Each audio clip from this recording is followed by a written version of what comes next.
el 50% de sus ingresos. Porque muchos te dicen, bueno, pero vos estás viviendo en un palacio. No, en una casa común y corriente. Hay gente que está pagando el 50% de su salario, porque tiene 2 hijos, porque tiene una familia tipo, porque tiene derecho a tener un patio, tiene derecho a poder poner una piletita en verano. Cosas básicas estamos hablando. Después sí, querés vivir en un departamento que es así, sí, está lleno de eso.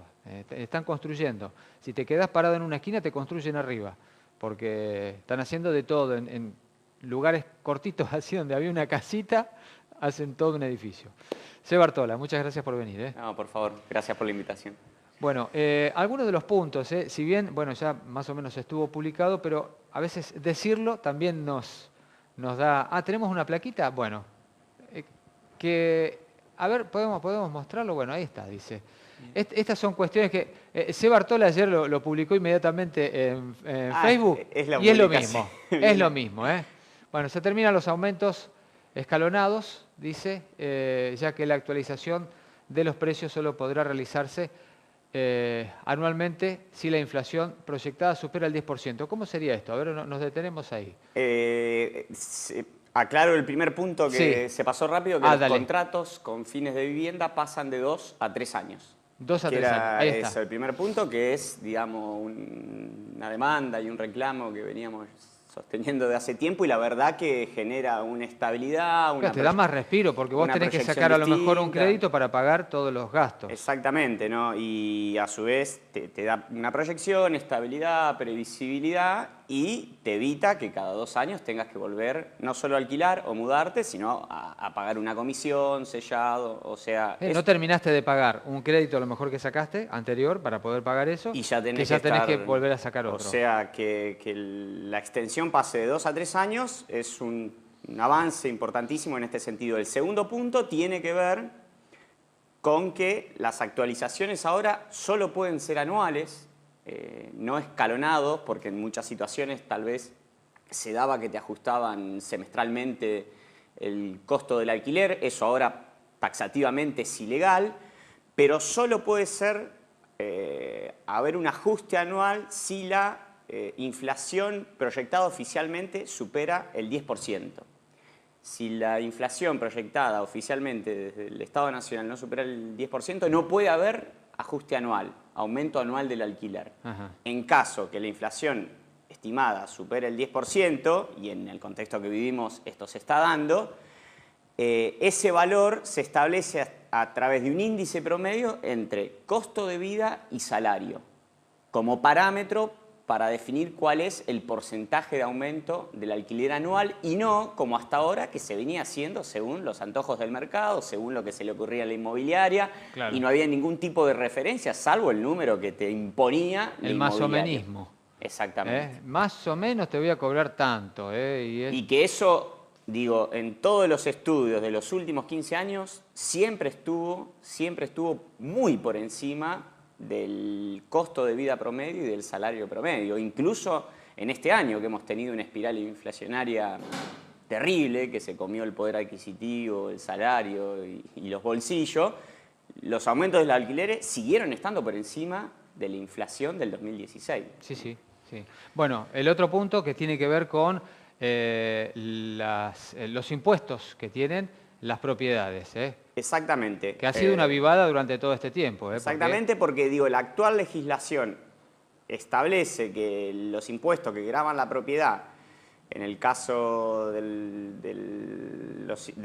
las casas y las expensas extraordinarias, corresponden al propietario, pero la legislación actual deja abierta la puerta que si hay un acuerdo entre partes, el inquilino es legal que cede esos derechos, que es lo que en la práctica terminó pasando siempre. Uno en el contrato terminaba afirmando que el impuesto inmobiliario y los gastos de expensa extraordinaria los terminaba pagando el propio inquilino. Ahora la ley en esto es taxativa, es de orden público, no deja margen a que haya un acuerdo entre partes donde el inquilino cede esos derechos. Si eso, sancionada la ley y puesta en práctica, sucede en un contrato, pasa a ser automáticamente ilegal. Entonces, a partir de ahora, con la sanción de la nueva ley, impuesto inmobiliario y gastos extraordinarios de despensa los paga el propietario. sin margen legal a que el inquilino se termine haciendo cargo de eso. O sea que el inquilino, si se encuentra con alguien que le dice, bueno, mira, yo te voy a cobrar un poquito menos, pero esto lo tenés que pagar vos, no. Se puede denunciar a partir de la ley. Se puede denunciar y es ilegal. Es ilegal ese contrato. Bien. Otro de los puntos tenemos, Dire, ¿puede ser? A ver, el cuarto. Dice, el depósito de garantía no puede superar un mes de alquiler y tiene que ser devuelto obligatoriamente, cosa que no ocurre generalmente cuando se hace la entrega de la llave. Tal cual. Esto también es importante porque, por un lado, establece un techo de que no puede superar un mes, pero fundamentalmente el segundo momento que vos mencionabas, digamos. Hoy, en la práctica, el depósito de garantía te lo devuelven con suerte cuando quieren. La ley ahora establece que te lo tienen que devolver obligatoriamente en el momento que vos entregás la llave cuando finaliza el contrato. Digamos, si no, uno no entrega la llave hasta que no le devuelvan el depósito de garantía con el agregado que tiene que ser el equivalente al último mes abonado. Porque ahora, después de 2 años, te daban el monto que vos depositaste al inicio del contrato, que era el equivalente al primer mes. Sí. Con el paso del tiempo, ¿no? El aumento de precios, la pérdida del poder adquisitivo, lo que te devolvían terminaba siendo, en términos reales, mucho menos de lo que vos depositaste. Entonces ahora la ley dice que tiene que ser equivalente al último mes que vos abonaste. Entonces te devuelven una suma que representa lo que vos pusiste cuando iniciaste el contrato. Esto tiene que ver, digo, con cómo se deja la propiedad, porque muchas veces se le dice al inquilino, no, quiero que me lo pintes de tal manera, con esta pintura, quiero que pongas esto, aquello, y el inquilino se ve en un apriete porque le piden cosas que son que no eran la condición originaria del departamento, de la casa que estaba alquilando. En realidad, en eso nosotros siempre sugerimos una lista detallada de las condiciones y las características que tiene el inmueble que alquila, firmada por las partes, la inmobiliaria o el propietario y el inquilino, para que haya un registro efectivo y real de los términos y las condiciones bajo las cuales alquiló. Entonces eso después, a la hora de la devolución, permite que no te puedan pedir algo que no figuraba en ese registro detallado que eran las condiciones y las características del lugar que vos alquilaste. Bien, y tenemos un punto más, ¿puede ser, Dire? Ahí está.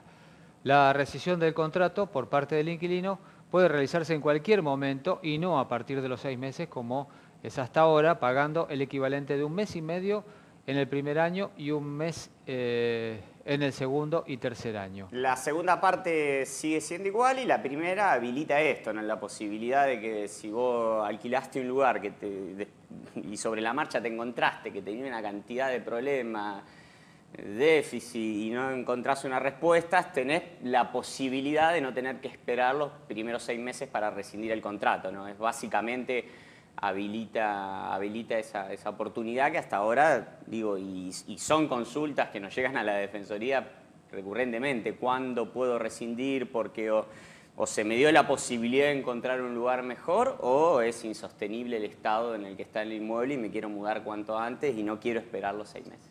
Bueno, ¿por qué tardamos tanto en reconocer los derechos del inquilino?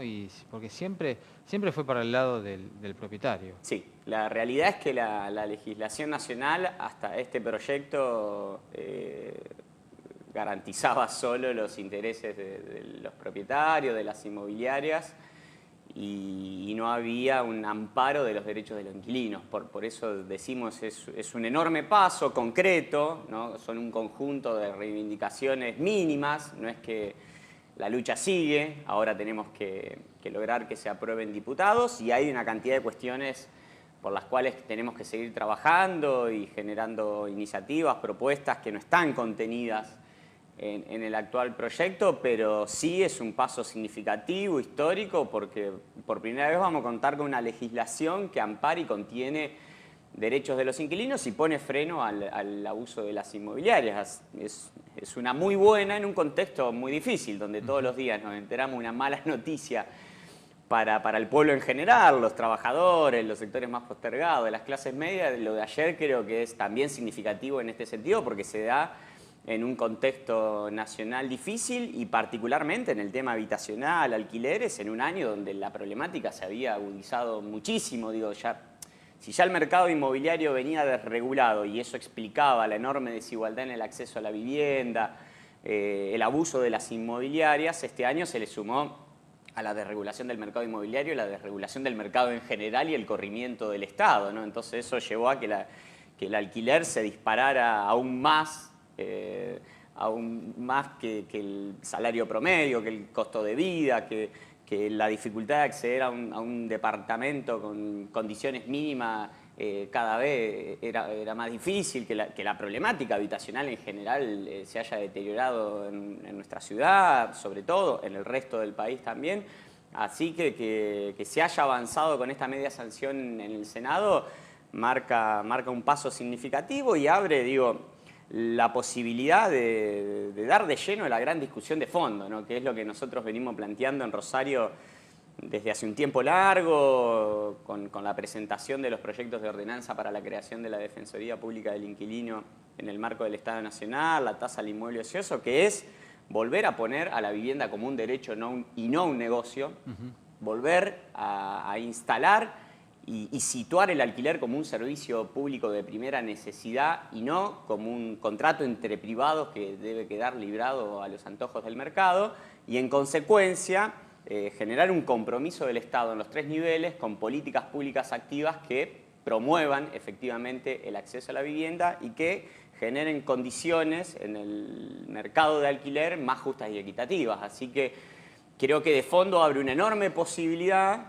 en ese sentido y ahora la expectativa, digo, por un lado de que se apruebe en diputado, de que se convierta en ley, pero también que esto empuje a los estados provinciales y locales a avanzar en este sentido, porque hasta ahora, no, digamos, la presión y el lobby de la inmobiliaria ha sido más fuerte. Digo, y yo te contaba antes que ayer, en el transcurso del día, a medida que hacíamos público a primera hora que efectivamente se había incorporado en los temas a tratar en el Senado, después que se aprobó, después que pasamos en limpio más o menos y en síntesis en qué consistían los primeros avances, me llegaban muchísimas preguntas, consultas, dudas de qué significaba, ¿no?, la ley, preguntas vinculadas a si iba a regir a partir de cuándo, si esto los que ya estaban alquilando los iba a involucrar, etcétera. Pero muchas preguntas tenían que ver, bueno, ahora la puesta en práctica, ¿no? Porque ¿qué vamos a hacer frente a inmobiliarias que incumplan lo que dice la ley? Porque la realidad es que venimos acostumbrados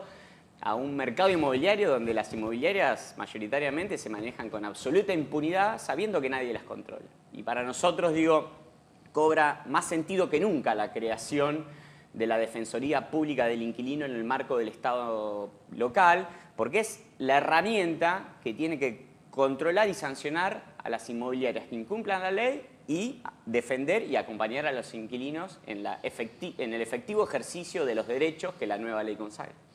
Sebastián, muchas gracias, como siempre. Muchísimas gracias por la invitación. Nos vamos a San Lorenzo con nuestros compañeros. Muchísimas gracias, Osvaldo.